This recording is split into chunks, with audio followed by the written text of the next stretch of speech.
ये काम नहीं कर रहा था। आइए सही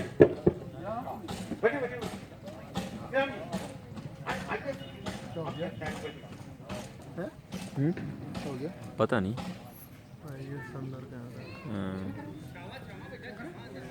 फुल एचडी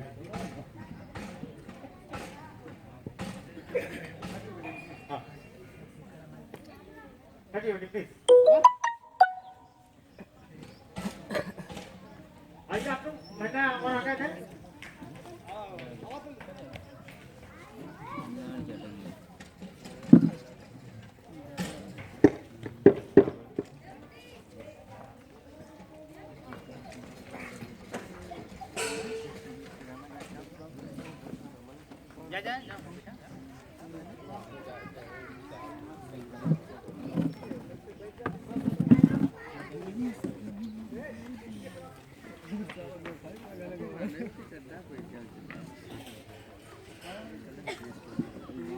अबे साथ साथ फोटो भी ले सकते हैं ना इसमें। बैठा आप बैठिए आप बैठिए कोई खाना नहीं है जो खानी पड़ेगी आपको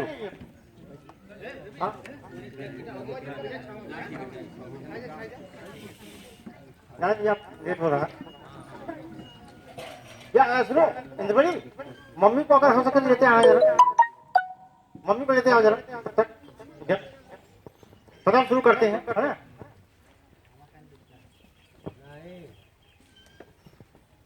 जल्दी लेते आना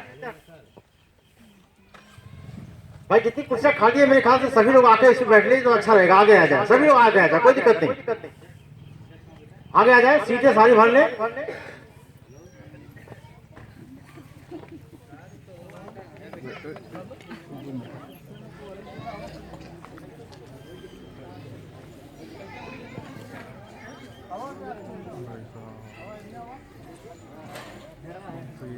बैठिए बैठिए सब लोग बैठिए बनने के बाद भी फट रहे शिवा आप लोग भी उधर बैठो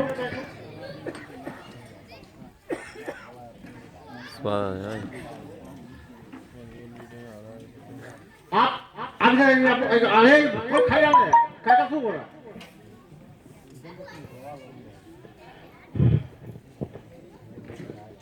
सभी अतिथियों को आज मैं डॉक्टर मनीष कुमार जो यह प्रोग्राम रखा गया है demonstration of small scale 1.5 megawatt integrated dairy and smart hybrid energy system इसके प्रदर्शन के लिए आप लोग को आमंत्रित किया गया है और आप लोगों का यहाँ पर आने के लिए और इस प्रोग्राम को जानने के लिए बहुत बहुत शुक्रिया। और अब हम लोग औपचारिक रूप से कार्यक्रम की शुरुआत करते हैं। तो यहाँ पर मंच पर हमारे सभी बुजुर्ग गुरुजन आदरणीय लोग बैठे हुए हैं जो इस कार्यक्रम के साक्षी बनेंगे। आप लोग भी इस कार्यक्रम को जानेंगे जिसके बारे में विस्तार पूर्वक बताया जाएगा। यहाँ पर कुछ रखे गए हैं इंस्ट्रूमेंट उसका भी प्रदर्शन किया जाएगा।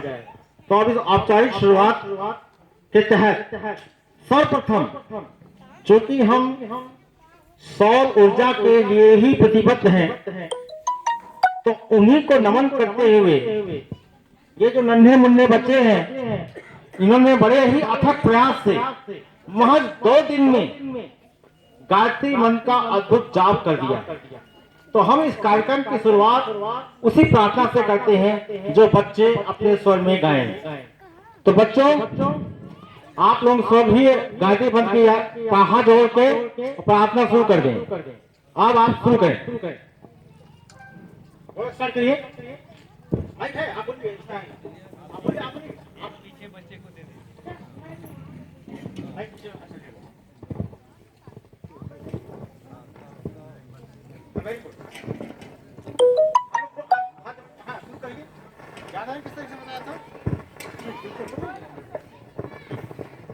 माता और पिता भाई और बहनों को चरणों में मैं प्रणाम करती हूँ। जो टूटी फूटी गलतियों को मुझे माफ हाथ कर दीजिए।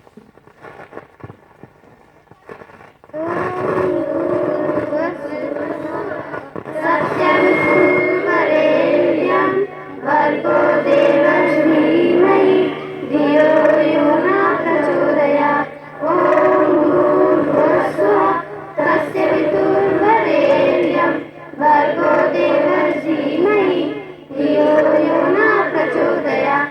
ॐ भूर्भुवस्सुवः तस्य वितुर्वरेण्यं भर्गो देवस्य धीमहि धियो यो न प्रचोदयात्।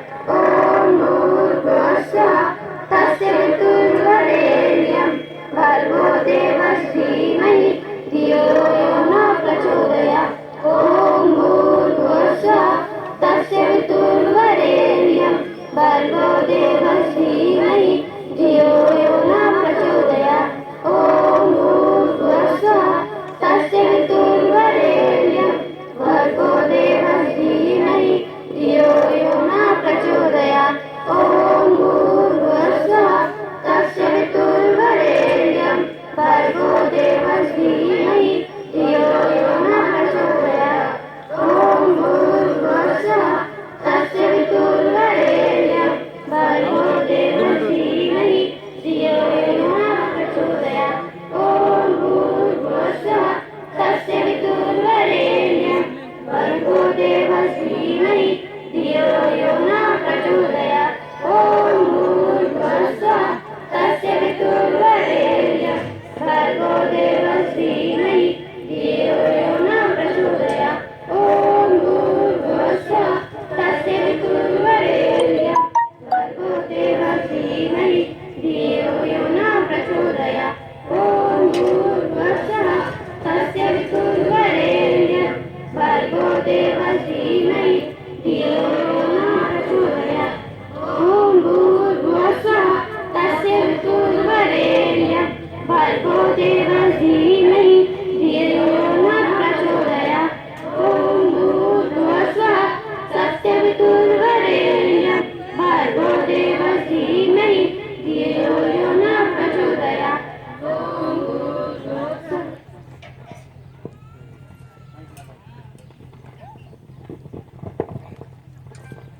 तो आप लोगों ने देखा बच्चों ने प्रार्थना के समय किस तरीके से पूर्ण रूप से ईश्वर में अपनी आस्था व्यक्त करते हुए प्रार्थना की, और उस प्रार्थना की ताकत को देखिए कि आज यह कार्यक्रम हम उनकी ही प्रार्थना के आधार पर शुरुआत करते हैं और आपके सामने इस प्रोजेक्ट की डेमोन्स्ट्रेशन की प्रदर्शन की शुरुआत करते हैं। तो सभी बच्चों अब कुछ देख लिया, आप लोग बैठ जाओ, फिर आगे कार्यक्रम होगा तो आपको बुलाएंगे, ठीक है ना? आप लोग बैठो थोड़ा सा। अब आप लोग भी सुनो, ये कार्यक्रम बैठ जाओ बच्चों, यहीं बैठ जाओ, जहाँ बैठ जाओ, तुम लोग बैठ जाओ, सब लोग बैठ के बैठ जाओ।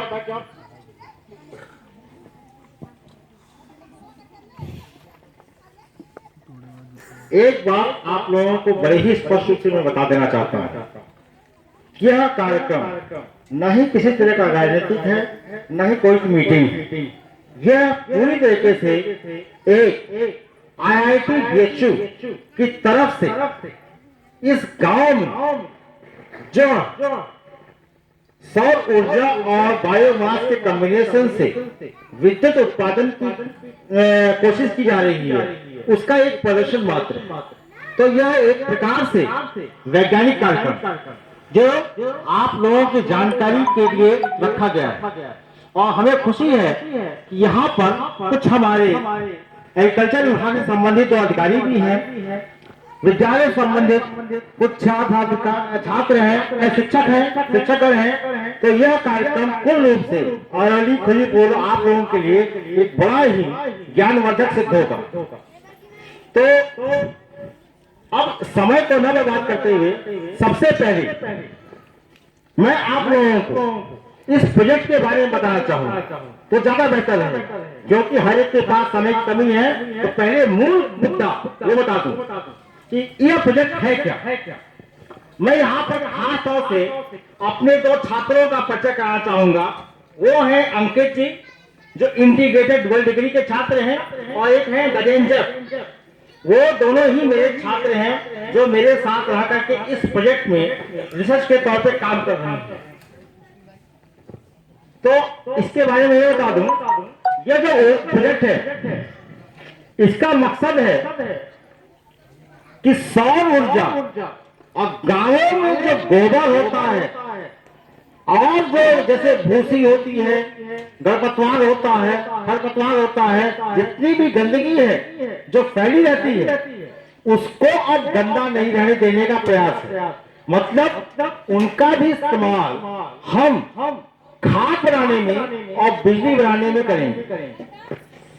तो ये जो स्कीम है, इस स्कीम में आपको, जैसा आप लोगों ने, मेरे ख्याल से ऐसा यहाँ पे कोई भी नहीं होगा जो ये नहीं जानता होगा कि पूरा देश ही नहीं, पूरा विश्व प्रयास कर रहा है कि हम जल्दी से जल्दी जो ये बिजली हमें मिलती है, जिसमें आज हमारा जीवन इस कदर निर्भर हो चुका है कि अगर एक सेकंड न रहे, शहरों में एक सेकंड न रहे तो हालत खराब हो जाती। लोग सब स्टेशन तोड़ने पहुंच जाते हैं, जूनियर इंजीनियर के मारने पहुंच जाते हैं। क्यों काट रहे हो, जबकि वो पैसा देने को तैयार है।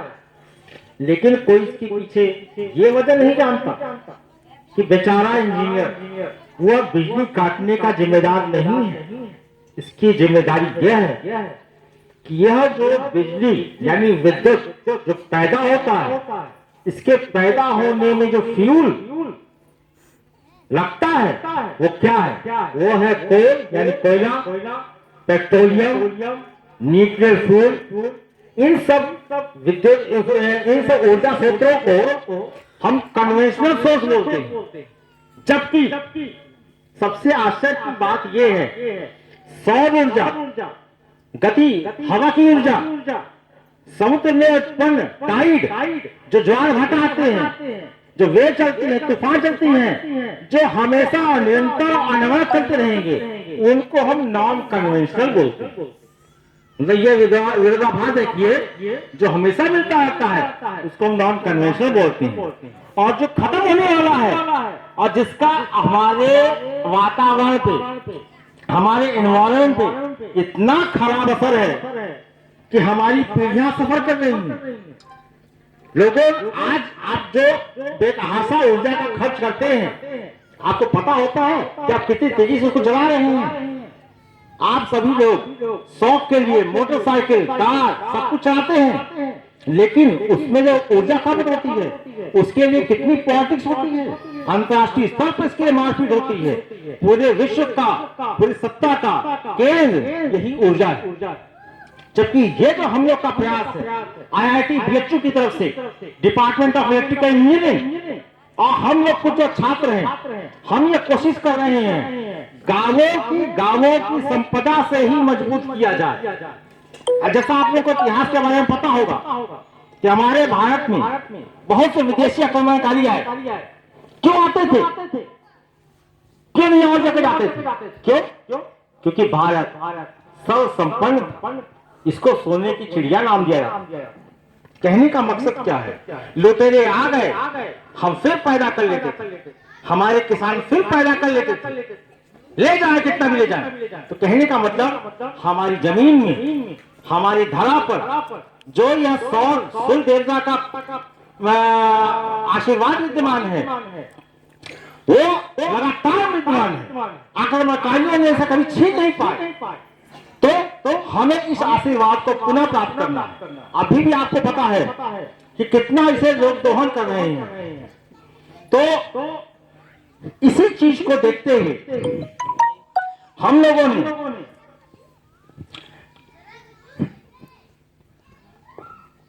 मतलब खास तौर से पूरे विश्व में प्रयास चल रहा है, लेकिन हमारे IIT BHU डिपार्टमेंट और इलेक्ट्रिकल इंजीनियरिंग की तरफ से, हम लोग की तरफ से यह प्रयास हुआ कि अगर जो बिजली जो अभी तारों से खींचकर गांव तक लाते हैं, आपको पता है कि तारों को खींचने में कितना पैसा खर्चा होता है। उसे कहते हैं ट्रांसमिशन एंड डिस्ट्रीब्यूशन लॉसेस, जो हमारे आधिकारिक तौर पे 30 से 40% दर्ज है। जबकि होता क्या है, वो कटिया मार के खींचे आता है। कहने का मतलब हम लोग की मेंटेलिटी ये है कि हम लोग ऊर्जा का इस्तेमाल तो करना चाहते हैं पर उसका बिल पे नहीं करना चाहते हैं कि वो मुफ्त रहे, क्योंकि आसानी से हम खींच सकते हैं और जरूरत हमारी पे है। तो इसी चीज को ध्यान रखते हुए यह प्रोजेक्ट चलाया गया है भारत सरकार की तरफ से। आपको बता दूं इस प्रोजेक्ट को भारत सरकार की सहमति है और उसी के तहत मैंने कोशिश की है कि इस अहरोली ग्राम को पहला गांव चयनित किया जाए इस प्रोजेक्ट को लॉन्च करने में।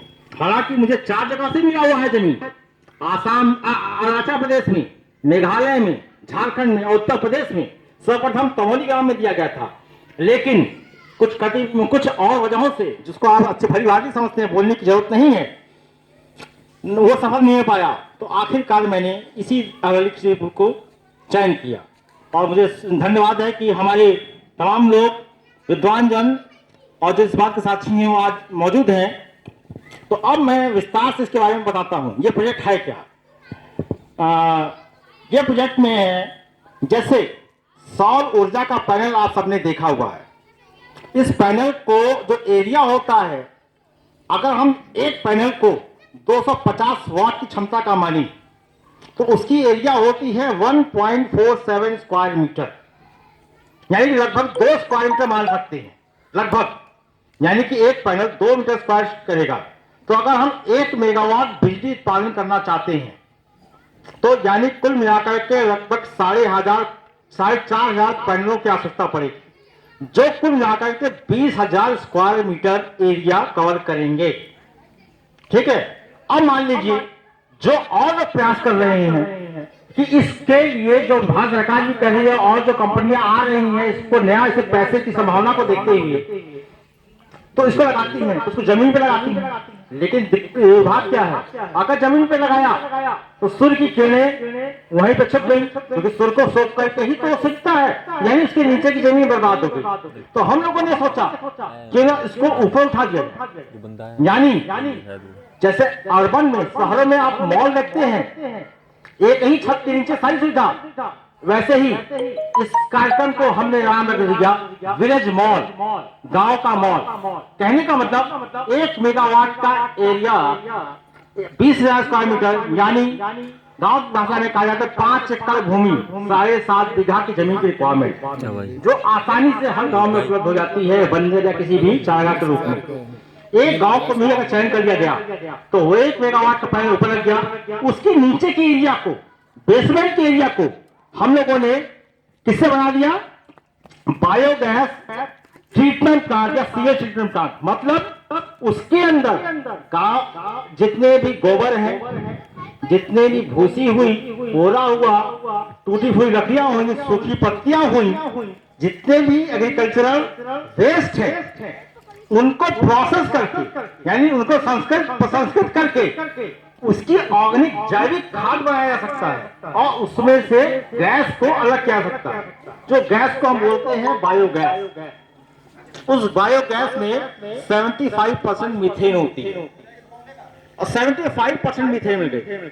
अब हम इस गैस का 2 तरीके से इस्तेमाल कर सकते हैं। चाहे तो हम इसको घरों में डायरेक्ट सप्लाई कर दें, जिससे महिलाओं को खाना बनाने में आसानी पड़े, गैस का इस्तेमाल सभी जानते हैं।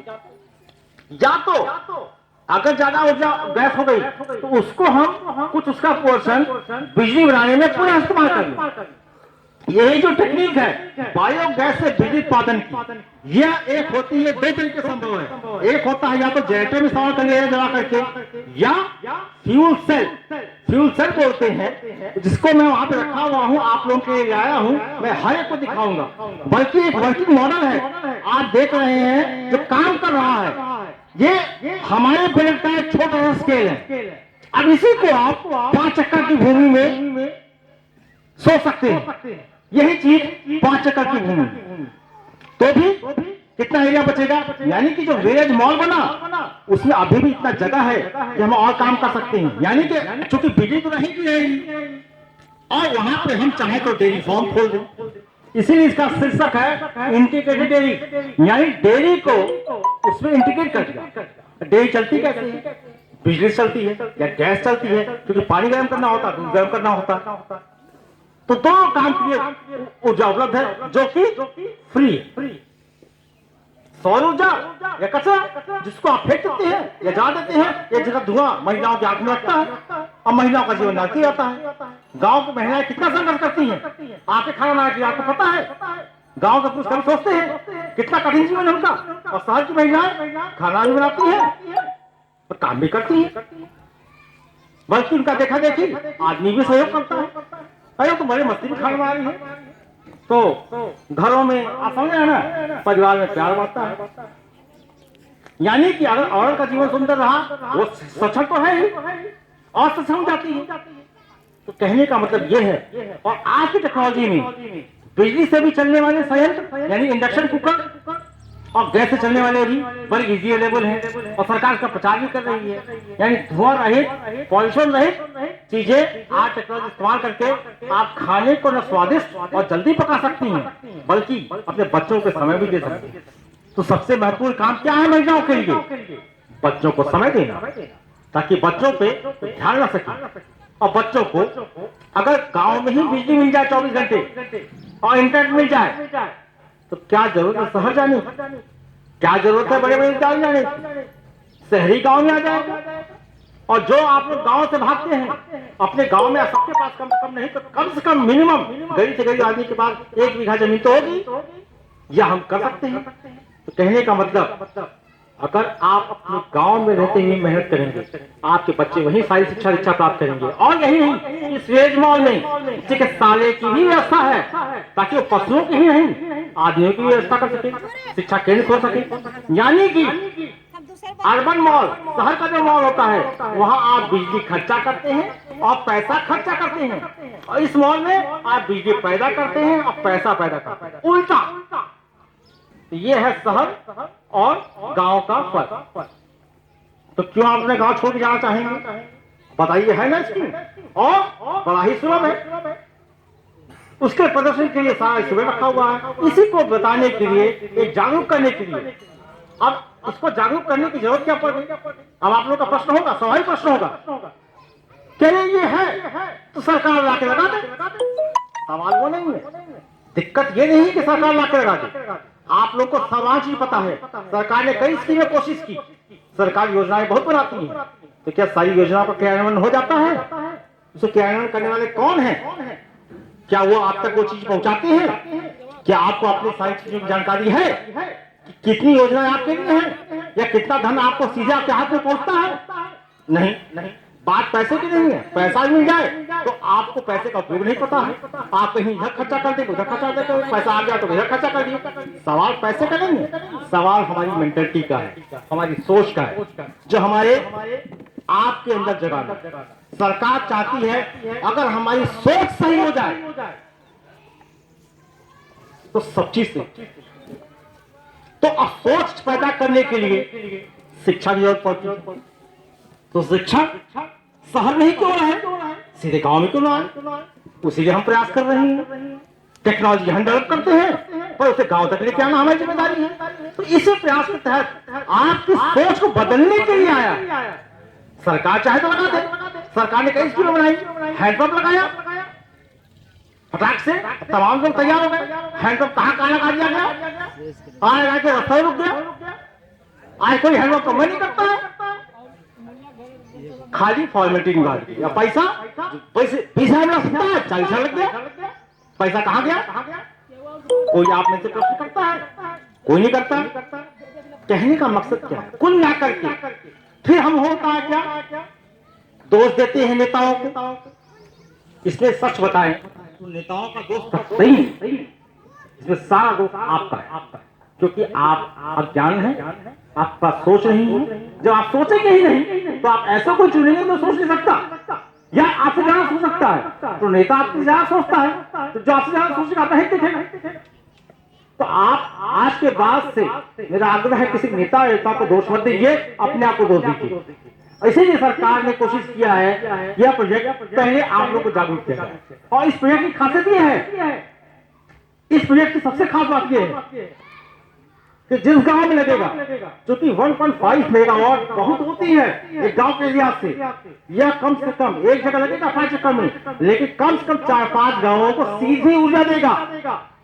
और जिसकी कीमत, इस प्रोजेक्ट की कीमत मैं आपको बता दूं, क्योंकि इसमें हम लोग रिसर्च भी कर रहे हैं। कहने का मतलब इस प्रोजेक्ट को लगाने के बाद हम इसमें से डाटा कलेक्ट करें। जैसे यहाँ लग गया तो यहाँ के मौसम के आंकड़े भी इकट्ठे हो जाएंगे, कितनी धूप पड़ती है, कब कब पड़ती है, कब बरसात होती है, कितनी हवा चलती है, कैसी जमीन है, इतने आंकड़े जो सरकार के लिए बहुत शुरू है, जिसके आधार पर अपनी योजनाएं तय करती है, वो आंकड़े भी हम उपलब्ध कराएंगे। और उनके रिसर्च करके हमारे स्टूडेंट्स जो बैठे हुए हैं, हम उनको रियल डाटा दें, गांव का रियल डाटा। हमारे अक्सर मैंने अपने इलेक्ट्रिकल इंजीनियरिंग विभाग में देखा, हमारे आने से पहले इलेक्ट्रिकल में हमारे मैक्सिमम क्या करते थे, कैसे करते थे, कंप्यूटर में सिमुलेटेड डाटा, जो अमेरिका का डाटा है उसको सिमुलेशन कहते हैं। सिमुलेशन किसे कहते हैं कि आप बैठे बैठे किसी को सोच रहे, एक छोटा सा डाटा धर गया, इसको यहाँ के लिए कह दिया, और हकीकत ये कभी नहीं होती। जो आप सोचते हैं वो यहाँ के सब नहीं हो सकता, उसको सिमुलेशन बोलते हैं। आप लोग की बात है, मतलब जो आप सोच रही हैं, जो आप यहाँ बैठे सोच रहे हैं, वो दूसरे गांव के लिए सही नहीं हो सकता। ये बात आप मानते हैं ना, जो आपके लिए सही दूसरे सही नहीं हो सकता।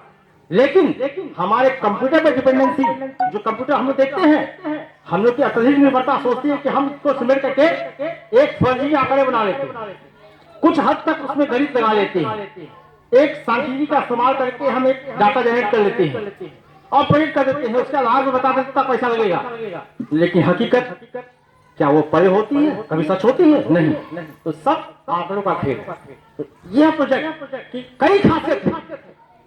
पहली बात, आपको 5 साल में 70 करोड़ की कीमत वसूल हो जाए खाली बिजली से।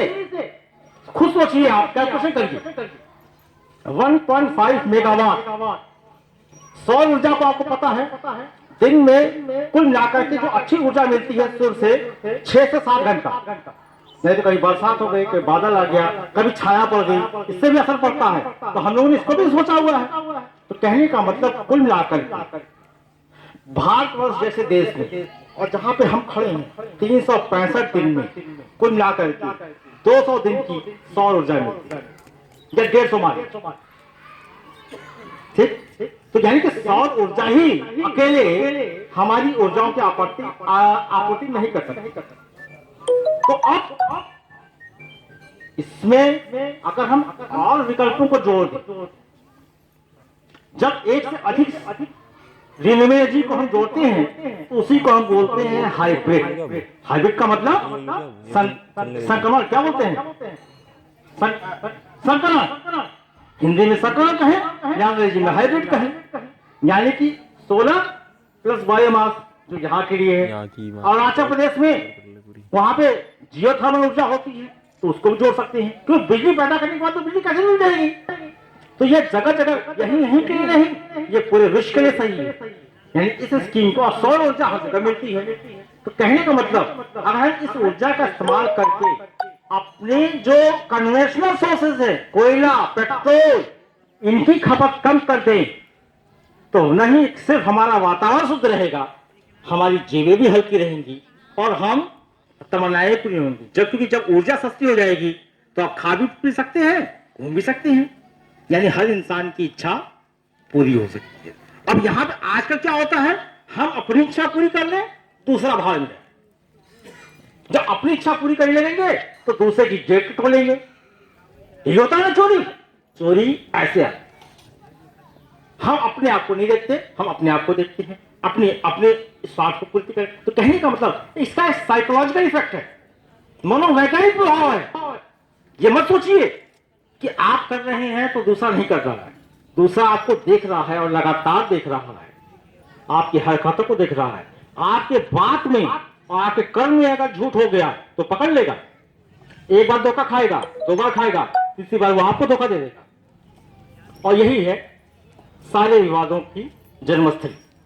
तो कहने का मतलब, अगर आप अपनी सोच में आप जो बोले उसको पूरा कर दें तो सामने वाला एक नहीं 2 बार विश्वास करेगा, और आप उसका विश्वास बढ़ाते जाइए तो सहयोग बढ़ता जाएगा। तो कुल मिलाकर के सहयोग बढ़ना। तो इस प्रोजेक्ट का सबसे पहला ऑब्जेक्टिव है सोशियो इकोनॉमिक रिफॉर्मेशन, सामाजिक आर्थिक परिवर्तन, क्रांति। क्योंकि जब बिजली आपूर्ति नहीं, और आपको बिजली का महत्व पता है, और प्लस गैस भी पैदा कर रहे हैं, और इस गैस से हम अपने गाड़ियों को बचा सकते हैं। हम इस पे भी सर्च कर रहे हैं, हम लोग इस पे भी काम कर रहे हैं कि आजकल जो गाड़ियां आ रही हैं जो इसमें फ्यूल सेल इस्तेमाल हो रहा है, ये फ्यूल सेल गाड़ियों को चलाने में भी सक्षम है। और जैसे हमारे कार की बड़ी गाड़ियों की छतें खुल जाती हैं, इससे 100 ऊर्जा की पेड़ लगा दी, तो न कोई पेट्रोल न कोई डीजल, मस्त होकर जाएंगे, घूमते रहिए जिंदगी में। और जेब में पैसा होना चाहिए, पैसा क्या कार्ड रखिए, पैसा कैश रखेंगे तो कोई बात नहीं लेगा। तो कुल मिलाकर के पहला अंतर क्या है, सोशियो इकोनॉमिक रिफॉर्मेशन। दूसरा लक्ष्य क्या है, आपको बिजली 24 घंटे और कुछ 5 साल बाद मुफ्त हो जाए। तो आपकी इच्छा यही है ना कि मुफ्त बिजली पाए, तो उसमें आपको मुफ्त बिजली भी देने तैयार है, क्योंकि आप ही पैदा करोगे। अब आप उसका पैसा लो या बिजली लो, ये बड़ी बड़ी बात है। यहाँ पे आपको मैंने पकड़ लिया, हर आदमी की इच्छा होती है यार बीजा मुफ्त ले, होता है ना, भैया करना तो करो। तो इस प्रोजेक्ट की एक खासियत यही है, ये जहां लगेगा वहीं के युवाओं को रोजगार देगा। युवा लड़के ही नहीं, लड़कियां भी, महिलाएं भी, जरी नहीं के पढ़े लिखे हो, क्योंकि गोबर के कंडे बनाने जानती हैं, गोरी ईंट में जानती हैं, क्या जरूरत है, आप गोबर को लाकर सीधे मशीन में डाल दी, मशीन प्रोसेस कर दी, गैस आके आप गैस बना कर जाती है। कितना भी अनपढ़ हो, गैस बनाना जानता है, खाना बनाना जानता है। तब जब कमवा आप करेंगे, जब पता चलेगा कि यार इसको हम जिस दिन बंद कर देंगे हम रुके मर जाएंगे, तो कमवा अपने आप को खुद करेंगे। और जब आपकी बिजली ज्यादा प्रोड्यूस होगी तो हम इसे बिल से कनेक्ट कर देंगे, आप बेच दीजिए, कमाइए। और जानते हैं जो बिजली का बिल अभी आपके घर पे आता है वो संभवतः गाँव में 5 रुपए प्रति यूनिट होता है, और सरकार अगर आपने प्रोड्यूस करके से बेचा तो सरकार इसको 8 रुपए प्रति यूनिट से खरीदेगी, यानी 8 रुपए, यानी कि मान लीजिए 1.5 मेगावाट जो प्रोजेक्ट लगा, इसकी आपकी सबकी हिस्सेदारी है, क्योंकि जमीन भी आपकी रहेगी, काम भी आपको करना है। हमारा काम क्या है, आईटीबीएचयू का आपके लिए प्रोजेक्ट डेवलप करना, आपको ट्रेनिंग देना ताकि इसको चला सके, क्योंकि भैया आईटीबीएचयू चलाने हम यहाँ नहीं आए, ये आप ही को चलाना है। और सरकार एक बार लागू कर देगी, भूल जाएगी, कहने का मतलब जिस गांव में लगेगा उस गांव के आसपास को भी हरिया कर देगा, पैसा कमाएगा। जब बिजली आ जाएगी तो बिजली से संबंधित दूसरे उद्योग पनपेंगे